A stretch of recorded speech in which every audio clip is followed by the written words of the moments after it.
Big Mac inside the McDonald's empire continues. Armed with an array of utensils, these chefs are on the go.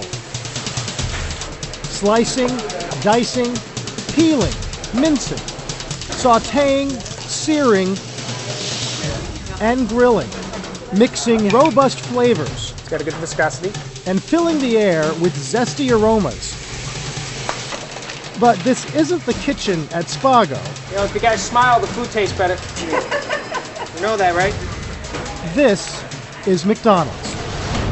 When you tell people that McDonald's has a head chef and it's you, are they surprised? Yeah, they are surprised. And I think I'm a hero to a lot of people. Like the 5-year-olds and the 7-year-olds, I'm like, you know. Dan Coudreau, better known here as Chef Dan, is McDonald's Director of Culinary Innovation. And if you think McDonald's and culinary innovation don't go together, consider this. Chef Dan graduated at the top of his class from the Culinary Institute of America. He served up some of the fanciest dishes at some of the finest restaurants, including the Four Seasons resorts. When you told people, I'm going to go work for McDonald's, Right. What was their reaction? Why McDonald's? I mean, you know, it's just burgers. Their menu hasn't changed in so many years. That's where I don't think people really notice. I don't think people notice that the fruit and yogurt parfait was introduced, or the triple thick shakes and different flavor profiles have been introduced, or the salads were introduced. Those new items took the fast food giant beyond its core staples of Big Macs, Quarter Pounders, and fries. Here in their gleaming test kitchen at McDonald's headquarters outside of Chicago, Chef Dan has cooked up a few dishes to lighten McDonald's meat and potatoes menu, like the Southwest salad. You've got fire roasted corn, you've got oven dried tomatoes, poblano peppers, lime, cilantro, really relevant flavors. And the Asian salad.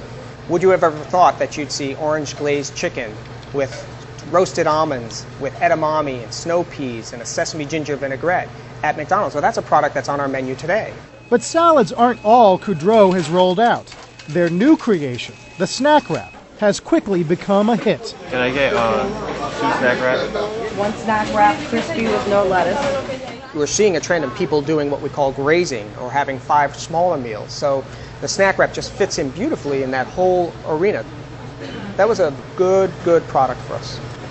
The snack wrap was unwrapped only after it passed a battery of tests and met some important criteria. Is there a market? Is there supply? And is there the ability within our restaurants to produce it? And with more than 13,000 restaurants around the country, preparation must be easy to duplicate. We can come up with those great ideas very quickly in this kitchen because we're trained culinarians. But how do we take that product and transition it into our restaurants so that an 18-year-old, a 20-year-old can do it that is working in our restaurants? That's just the beginning. Creating fast food is actually not so fast. Every item goes through intense scrutiny and an exquisitely detailed development process. Each year, some 1,800 menu ideas are tossed around in Chef Dan's kitchen. Let's just start throwing ideas out. Breakfast biscuits. Only 3 or 4 make it to the stores. By the time a product reaches the menu, it's gone through upwards of 200 tests and years in the pipeline. How's it looking? Deborah McDaniel is the head of McDonald's Food Innovation and Menu Management. Her team is currently developing a 3rd-pound premium Angus burger. This is not the first time it's been through here being tested. No, we've used our panels for a lot of different aspects of the development of this particular product. This was probably about our 15th panel. There are 34 suppliers for this one product. Panels test each supplier's products to make sure they all match precisely. This ensures that every customer at every McDonald's gets the exact same taste. Can you let us know what characteristics you're testing? We are actually testing the seasoning today. We're really understanding whether a secondary supplier has matched the target product and if they're ready to move forward to potentially be a supplier if this product were to move forward.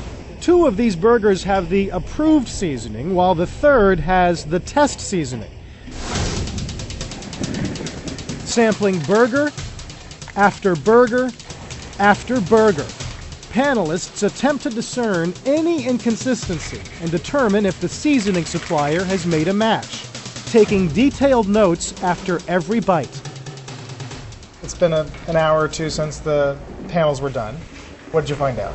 Well, unfortunately, the panel showed us today that there was a difference in the two products. So our test product did not match our control product, which means that there's some work that needs to be done on the supplier side to try to match this product. It's not like they're in trouble that they No. didn't pass this round. We work very closely with our supplier partners, and so we need them, and we'll just continue to work with them to identify how to fix it. Right. With 15 tests behind them, many more evaluations lie ahead for the Angus burger before it's rolled out nationally. This scrutiny isn't limited to the food. Even their hottest items undergo this dissection. McDonald's sells more than 2 million cups of hot coffee each day in the U.S.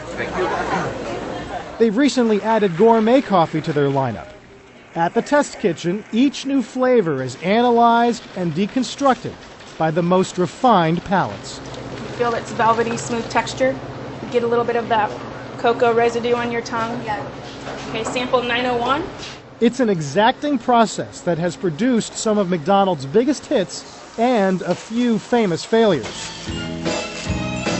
McDonald's reportedly kicked out hundreds of millions of dollars for research, production, and marketing of the Arch Deluxe. Yes, I even get to make the Arch Deluxe.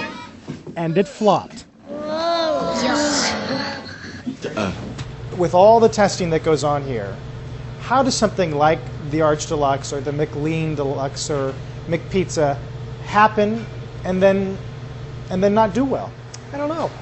You try and do all of your upfront work. You make judgment calls. Some things maybe hit, some things don't. But failures don't stop Chef Dan and his team from whipping, kneading, and spicing up the next big thing. You're going to see things that maybe haven't been around. Lemongrass, is that out of the realm? I don't know. It's going to be whatever our guests are asking for. We're going to listen to them, we're going to develop with them, and we're going to be very guest-centric. I think we're scratching the surface, but I think people are waiting and ready for McDonald's to really catapult to that next level.